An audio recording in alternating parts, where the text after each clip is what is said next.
எல்லாம் வல்ல இறைவனை என் மனமொழிமைகளால் போற்றி பணிகிறேன்.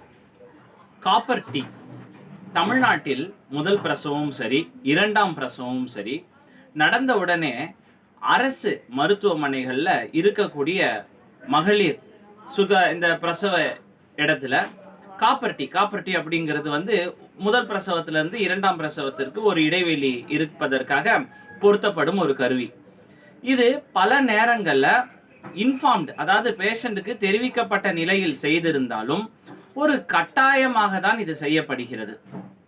உண்மையாக சொல்ல வேண்டும் என்றால், இயற்கையாகவே முதல் பிரசவத்திலிருந்து இரண்டாம் பிரசவம் வரைக்கும் இயற்கையே அதற்கான இடைவேளை கொடுக்கிறது. தாய்ப்பால் கொடுப்பதன் மூலமாகவும் அதோடைய மாதாந்திர சுழற்சி மூலமாகவும் இயற்கையே அதோடைய இப்பொழுது பார்த்தீங்கன்னா உலகத்துல வெவ்வேறு வகையான ஜீவராசிகள் இருக்கிறது. ப்ரோக்ரியேஷன் அப்படிங்கிறது ஒரு உயிரினம் அடுத்த அது வாயிலாக மற்ற உயிரினங்களை பிறப்பதற்கு அதுக்கு ஒரு இயற்கையாகவே அதுக்கு ஒரு சக்தி இருக்கிறது.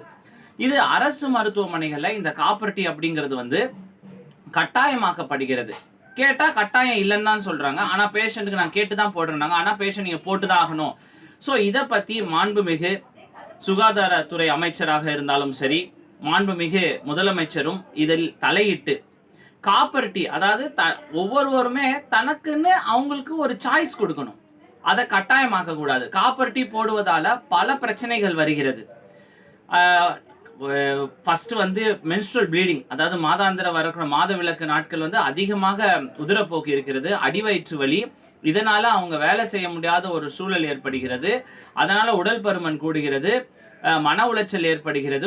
காப்பர் டீ போட்ட உடனே காப்பர் டீ போடுறதால வெயிட் ஏறுதா என்னன்னு தெரியல. ஆனா காப்பர் டீ போடுறதால அவங்களால இயற்கையாக செய்யக்கூடிய வேலைகள் செய்ய முடியல.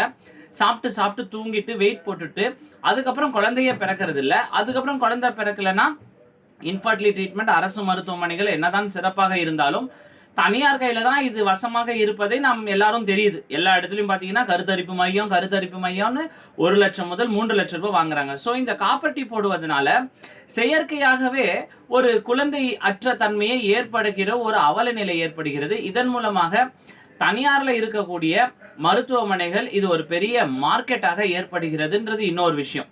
ஸோ அதனால மாண்புமிகு சுகாதார அமைச்சர் அவர்கள் சுகாதாரத்துறையின் மூலமாக ஒரு வெள்ளை அறிக்கை ஏற்படுத்தணும். ஒரு நபர் தமிழ்நாட்டில் எத்தனை குழந்தைய பெற்றுக்கலாம், அது தனி மனிதனோட உரிமையா இல்ல அரசு இதுல தலையிடுமா? உதாரணம், நம்மளுடைய நெய்பர் மாநிலம் அருகாமையில் இருக்கக்கூடிய மாநிலம் ஆந்திர பிரதேசில் பார்த்தீங்கன்னா 4வது குழந்தையை பெற்றுக்கொண்டால் 40,000 சிறப்பு பரிசு, 3வது குழந்தையை பெற்றுக்கொண்டால் 30,000 சிறப்பு பரிசு அப்படின்னு இருக்குது. ஸோ இந்த காணொலியோட முடிவில் இந்த காப்பர் டீங்கிறது பேஷண்ட்டுக்கு ஏன் கட்டாயப்படுத்தணும்? இதனால நாம் நீண்ட நாட்கள் போனால் கர்ப்பவாய் புற்றுநோய் வரைக்குமே வாய்ப்பு இருக்கிறதாக அறிவியல் கூறுகிறது.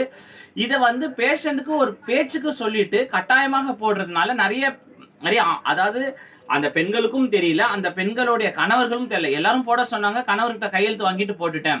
இந்த இயற்கையான இடைவெளி இயற்கையே செய்கிறதே, இதை நாம் ஏன் தடுக்க கூடாதா அப்படிங்கிறது தான் கேள்வி. இரண்டாவது, சுகப்பிரசவம் ஏற்படும் அந்த அறையில இருக்கக்கூடிய செவிலியர்கள் பயன்படுத்தக்கூடிய வார்த்தைகள் மிக மோசமான வார்த்தைகள். ஒருமையில் பேசுவது அது சாதாரணமாக நடக்கிறது. இனி அது நடக்குமான்றது எனக்கு தெரியவில்லை. ஒருமையில் பேசினாலும் பரவாயில்லை. இந்த சிவாஜி கிருஷ்ணமூர்த்தின்னு ஒரு பேச்சாளர் இருக்கிறார், கீழ்த்தனமான வார்த்தைகள். அதை நான் விவரிக்க வரவில்லை. அது போல ஒருமையில் பேசுவது, ஒரு நாகரிகமற்ற வார்த்தைகள் பயன்படுத்துவது, இனி அது நடக்குமா நடக்காதா, இதற்கு ஒரு தீர்வு காணப்படுமா என்பதனை மிக தாழ்மையோடு சொல்லிக் கொள்கிறேன். அடுத்த முக்கிய காணொளியில் சந்திக்கும் வரை நன்றி, வணக்கம்.